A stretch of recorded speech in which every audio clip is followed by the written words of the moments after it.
കൈ പൊള്ളാതെയും നല്ല ഷേപ്പിലും പാചകം തീരെ അറിയാത്തവർക്ക് പോലും നമ്മളുടെയൊക്കെ നൊസ്റ്റാൾജിക് പലഹാരമായ സുഖിയൻ ഉണ്ടാക്കാനുള്ള ഒരു എളുപ്പവഴിയാണ് ഇന്നത്തെ വീഡിയോയിൽ. ഇതിനായി ആദ്യം 1 കപ്പ് അളവിൽ കുതിർത്തിയ ചെറുപയറും 1 കപ്പ് വെള്ളവും കൂടി ചേർത്ത് ഒരു കുക്കറിലിട്ട് ഒന്ന് വേവിച്ചെടുക്കാം. ഒരു 5 വിസിൽ അടിച്ചു കഴിഞ്ഞിട്ട് ഫ്ലെയിം ഓഫ് ചെയ്ത് വെച്ചിട്ടുണ്ട്. ഇനി അതൊന്ന് തണുത്തതിന് ശേഷം കുക്കറൊന്ന് തുറന്നു നോക്കാം. അപ്പോൾ നമുക്ക് വെള്ളമെല്ലാം വറ്റി പാകത്തിന് വെന്ത് കിട്ടിയിട്ടുണ്ട്. നിങ്ങൾക്ക് അഥവാ പയറിൽ വെള്ളം ബാക്കിയുണ്ടെങ്കിൽ അതൊന്ന് ചെറിയ തീയിലിട്ട് വറ്റിച്ചെടുത്താൽ മതിയാവും. എന്നോർത്ത് അത് ഒരുപാട് ഡ്രൈ ആയി പോകരുത്. ചെറുതായിട്ടൊരു നനവ് വേണം ഈ പയറിന്. അപ്പോൾ നമുക്ക് പയർ നല്ലതുപോലെ വെന്ത് കിട്ടിയിട്ടുണ്ട്. ഇനി ഒന്ന് ഫ്ലെയിം ഓൺ ചെയ്ത് ആ കുക്കറിലേക്ക് ഒരു 1/4 കപ്പ് അളവിൽ നാളികേരം ചേർത്ത് കൊടുക്കാം. അതേ കപ്പിൽ തന്നെ ഗ്രേറ്റ് ചെയ്ത ശർക്കരയാണ് ഞാൻ ചേർത്ത് കൊടുക്കുന്നത്. ശർക്കര ഗ്രേറ്റ് ചെയ്തിടുന്നത് ഞാൻ കഴിഞ്ഞ ചുട്ടടയുടെ വീഡിയോയിൽ കാണിച്ചായിരുന്നു. അതുകൊണ്ടാണ് വീണ്ടും കാണിക്കാത്തത്. ആർക്കെങ്കിലും അത് കാണണമെന്നുണ്ടെങ്കിൽ വീഡിയോയുടെ ലിങ്ക് ഞാൻ കൊടുത്തേക്കാം. ഇനി ഇതിൻ്റെ കൂടെ ഒരു നുള്ളുപ്പും ഒരു 4 ഏലക്ക പൊടിച്ചതും കൂടി ചേർത്ത് നല്ലതുപോലെ ഒന്ന് മിക്സ് ചെയ്തെടുക്കാം. ഇത് കുറച്ച് കുഴഞ്ഞിരുന്നാൽ മാത്രമേ ഈ സുഖിയന് ഒരു നാടൻ ഫ്ലേവർ കിട്ടത്തുള്ളൂ. അപ്പോൾ നമുക്ക് ഈ തവി വെച്ച് തന്നെ ഒന്ന് ഉടച്ച് കുഴച്ചെടുക്കാം. അപ്പോൾ നമുക്ക് നല്ലതുപോലെ കുഴഞ്ഞ് യോജിച്ച് കിട്ടിയിട്ടുണ്ട്. ഇനി നമുക്കിത് ചൂടൊന്ന് ചെറുതായി ആറിയതിന് ശേഷം ഇതുപോലെ ചെറിയ ഉരുളകളായി ഉരുട്ടി മാറ്റി വയ്ക്കാം.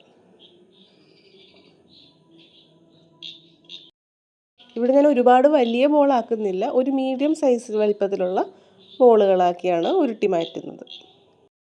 ഇനി നമുക്ക് മുക്കി പൊരിച്ചെടുക്കാനുള്ള ബാറ്റർ തയ്യാറാക്കാം. അതിനായി 1/2 കപ്പ് അളവിൽ മൈദ എടുക്കുന്നുണ്ട്. അതൊരു ബൗളിലേക്കിട്ട് 1 ടേബിൾ സ്പൂൺ അളവിൽ വറുത്ത അരിപ്പൊടിയും 1 പിഞ്ച് ഉപ്പും അതിനോടൊപ്പം തന്നെ ഒരു കളറിന് വേണ്ടി 1 പിഞ്ച് മഞ്ഞൾപ്പൊടിയും കൂടി ചേർത്ത് ഒന്ന് കലക്കിയെടുക്കാം. ഇത് കലക്കാൻ വേണ്ടി ഒരുപാട് വെള്ളം ആദ്യമേ ഒഴിക്കരുത്. കുറച്ചായിട്ട് വേണം വെള്ളം ഒഴിച്ച് കട്ടകളൊന്നും ഇല്ലാതെ കലക്കിയെടുക്കാനായിട്ട്. അതുപോലെ തന്നെ ഒരുപാട് കട്ടിയിൽ ഈ മാവ് കലക്കിയെടുക്കരുത്. അങ്ങനെ വരുമ്പോൾ ഈ പലഹാരം കടിക്കാനൊക്കെ ഇച്ചിരി പ്രയാസമായിരിക്കും. ഈ ഒരു പരുവം കറക്റ്റാണ്. ഇതുപോലെ കലക്കിയെടുത്താൽ മതി. ഇനി ഞാനൊരു ചീനച്ചട്ടി എടുത്ത് അതിൽ എണ്ണ ഒഴിച്ച് ആ എണ്ണ ഒന്ന് തിളച്ച് വരുമ്പോൾ ഒരു ഉണങ്ങിയ നല്ല കുഴിയുള്ളൊരു സ്പൂൺ എടുത്ത് ഇറക്കി വെക്കാം. ആ സ്പൂൺ കൂടി ഒന്ന് നല്ലതുപോലെ ചൂടായി വരട്ടെ. അപ്പോൾ സ്പൂൺ നന്നായി ഹീറ്റായി വരുന്നുണ്ട്.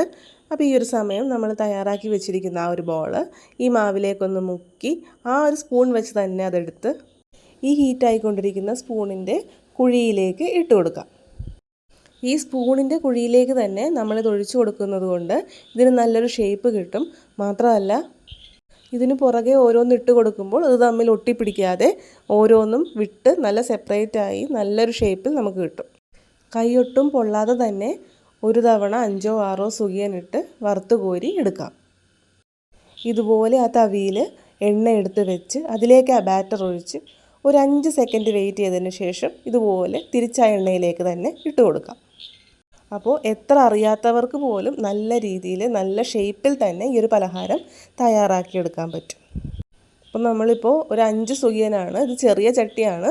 എന്നിട്ട് ഒരു 5 സുഖിയൻ ഒരു ബാച്ചിൽ തന്നെ റെഡിയാക്കി എടുത്തിട്ടുണ്ട്. ഇനി ഇതെല്ലാം വറുത്ത് കോരിയതിന് ശേഷം അടുത്തതും ഇതുപോലെ തന്നെ ഇട്ട് കൊടുക്കാം. ഓരോ ബോളും ആ സ്പൂണിൻ്റെ കുഴിയിലേക്ക് ഇട്ട് കൊടുക്കാം. ഇങ്ങനെ ചെയ്യുമ്പോൾ ഒട്ടും തന്നെ പ്രയാസമില്ലാതെ തുടക്കക്കാർക്ക് പോലും എളുപ്പത്തിൽ വറുത്തെടുക്കാൻ പറ്റും. ഒരുപാട് എക്സ്പേർട്ടായുള്ളവർക്ക് അല്ലാതെയും ചെയ്യാൻ പറ്റും. ഞാൻ ഈ വീഡിയോ ഉദ്ദേശിച്ചിരിക്കുന്നത് കുക്കിംഗ് ഒട്ടും അറിയാത്തവർക്കും ബാച്ചിലേഴ്സിനും ഡയറക്റ്റ് ഇങ്ങനെ എണ്ണയിലിട്ട് മുക്കി പൊരിക്കാൻ ബുദ്ധിമുട്ടുള്ളവർക്കൊക്കെയാണ്. അപ്പോൾ ഈ രീതി ചെയ്യുമ്പോൾ നമുക്ക് നല്ലതുപോലെ നല്ല ഷേപ്പിൽ തന്നെ കിട്ടും. അപ്പോൾ ഒട്ടും തന്നെ പ്രയാസമില്ലാതെ നമ്മൾ സുഖിയനെല്ലാം വറുത്തെടുത്തിട്ടുണ്ട്. അപ്പോൾ ഒരു 10 മിനിറ്റ് കൊണ്ട് നല്ല മുരിഞ്ഞ സുഖിയൻ റെഡി. ആർക്കും നിഷ്പ്രയാസം തയ്യാറാക്കി എടുക്കാൻ പറ്റുന്ന ഒരു ഈസി മെത്തേഡാണിത്. അപ്പോൾ നിങ്ങൾക്ക് ഈ വീഡിയോ ഇഷ്ടമായെങ്കിൽ ലൈക്കും കമൻറ്റും ഒക്കെ തന്ന് നമ്മളെ ഒന്ന് സപ്പോർട്ട് ചെയ്യണേ.